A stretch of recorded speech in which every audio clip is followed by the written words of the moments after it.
Hello, you guys. Today I want to talk about how I avoid disappointment when I get into an early access game. As you can see, I am here in Grounded, the original Grounded. As we make our way towards Grounded 2, the sequel, I want to finish the story in Grounded 1, and I have to collect all of these resources and bring them back here. So hold on, let me take a picture of this with my phone so that I can just head back to my base and grab everything that I need. Okay, so there's that. So as I run back to my base, I want to talk about it. I want to talk about why our expectations are so different from how games turn out in reality when we get into these early access games. Super important to think about because the aim of games is to have fun, I think, to do something entertaining, to take you to a new world. We all want to enjoy that, right? But expectations suck. In real life, in games, having expectations sucks. The idea is, with games, I think we all have our preferences, and we all hope that a game that looks really good will have all of the different aspects that we want in it, rather than consider what the developers of that game are actually going for as they're making it. So our expectations of a game don't meet the developer's expectations, which isn't really fair to the developer and the game. So there was a time I used to buy every single new game simply because it was new and it looked exciting and it was hyped up and everyone was talking about it and it was all the buzz. I feel like hype and expectation are game killers in a way.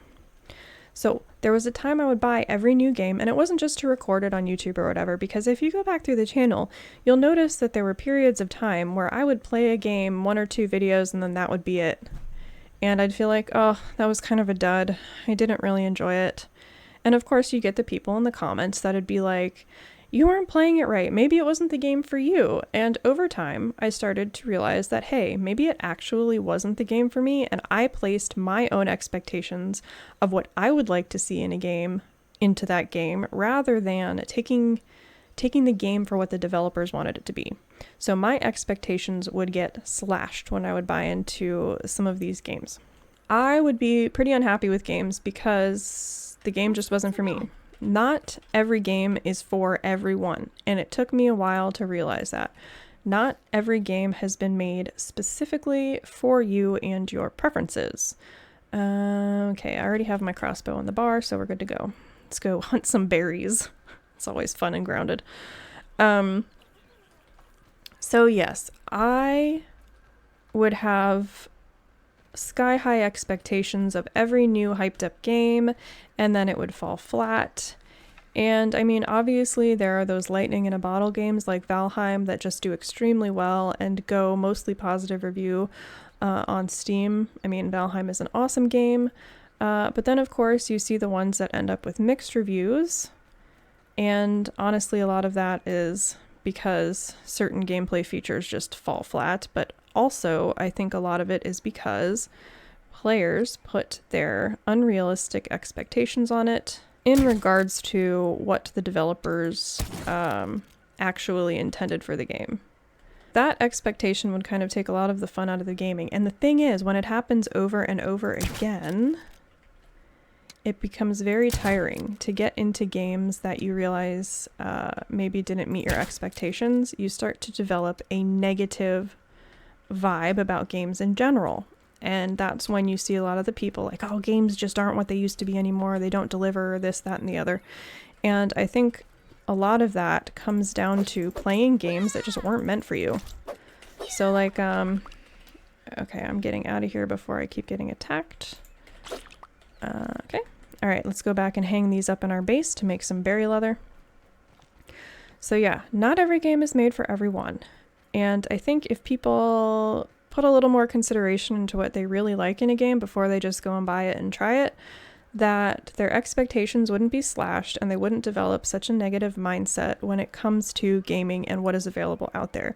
To be honest, there is an insane amount of variety in the games that we have to play these days. It's not like 10 years ago where survival games were just becoming a thing and we only had so much to choose from.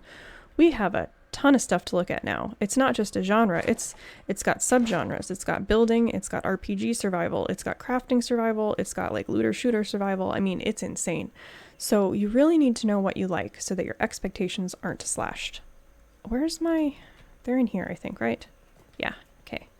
And then I will zoom over to my other base and hang some more of these up. All right, so we've got those hanging, and now I will zip over through the haze to my other base and see if I have the rest of what I need over there. I think I have toenails, which is also gross, but they're there. All right, so I need to go this way. And so this brings me to my next point, and that is that I feel for game developers so much, because imagine how hard it is to find your target audience. Steam makes it so easy for people to see games of a genre, like the survival genre, let's say, and be like, ooh, new survival game, that's going to be my jam, it looks cool. But not a lot of consideration is given to what type of survival game it is, so people who maybe weren't intended for it see it and buy it. And I say I empathize, I feel them, and not just sympathize and observe them, because as a YouTube creator, you cross your fingers that the algorithm puts your content in front of the people that actually want to see it, instead of putting it in front of people who don't want to see it, and then they leave nasty comments or they click off really quickly. You know what I'm saying? You're kind of hoping that the audience that your stuff is intended for is actually shown your stuff. But with gaming, Steam makes games so discoverable. If there's even the tiniest little bit of hype around them, you can just go pick it up and start forming those opinions if you have expectations based around, as I said earlier, what your likes and dislikes are versus what the game clearly is telling you that it is. So I got into this mess with No Man's Sky recently. I started playing No Man's Sky and I believed it was something completely different to what it actually was because I didn't take the time to go and research it. Unfortunately, I am the kind of person who likes to jump into a game and experience what the game is putting down rather than go look up other people's experiences with it. But we might be in that age of gaming where we have to start doing that now because things are so varied.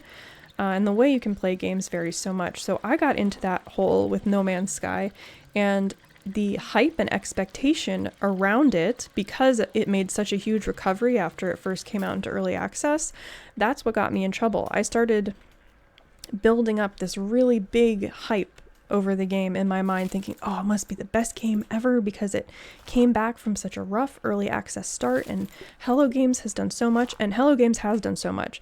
The problem was I built up unrealistic expectations in my head of the game. I allowed myself to get hyped about the game so that when I took my first steps in the game and it was kind of just the same old at first, I was like, oh, well, shoot. My expectations are on the floor now, or like my fun level kind of went down because I expected something different of the game. I have my past few videos are all about that experience. If you want to go dig a little further into that, I figured out what was going on and how, yeah, it's fine. I like No Man's Sky now, but it wasn't originally like that. So really, I do empathize with devs as they try and find the target audience for their game. I mean, just think about how different survival games can be. I gotta look for some berry leather here as I talk. But just think about how different survival game experiences can be. You've got... oh, I already have berry leather. Okay, cool. Do I have toenails, though? I do. I think I have everything. Let me triple check. But okay, so think about building survival games. Someone who will spend 20 hours building a base may not also enjoy grinding creatures for 20 hours in a survival game. Those people might have completely different play styles, yet expect a certain satisfaction and enjoyment from the same survival game. It just doesn't make sense the game would have to be huge to cater to those vastly different play styles. You know what I'm saying? Some people might like looking at their hunger bar every 2 seconds and find it really satisfying to fill that up. Other people might absolutely hate it and want nothing to do with it, yet it's all still in the same survival game. But I started off the video by saying the whole reason we play games is to have fun, and to me, a part of having fun isn't having my expectations dashed. So when I go into a game buying experience now, I really feel like I want to make sure that there is some redeeming quality in a game, something unique, satisfying, or rewarding that I would enjoy to get into, and not just jump into a game because it's the newest hyped up thing. I really want to take my time, slow down, and think about it. Because imagine if you hit every single one of those experiences in a positive way, the whole way you see the gaming industry will change in a better way. It'll be more positive. If you just consume things that maybe aren't made for you, in a not every game is for everyone kind of way, your experience is going to be negative, and so your opinion of how games are doing is also going to be a more negative, jaded, chip on the shoulder type one. So yeah, that's my takeaway from this. In an attempt to help us all, in an attempt to help us all be happier gamers.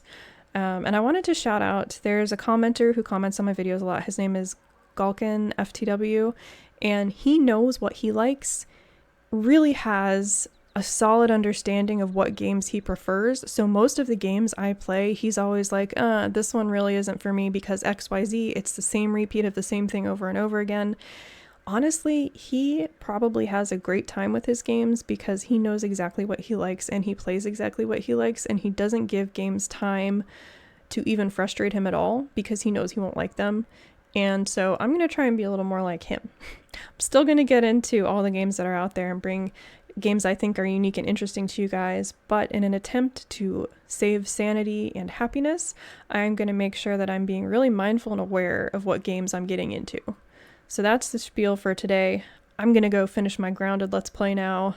I hope you all are having a great day. If you are interested in more gameplay discussion like this, I will put a video like that here.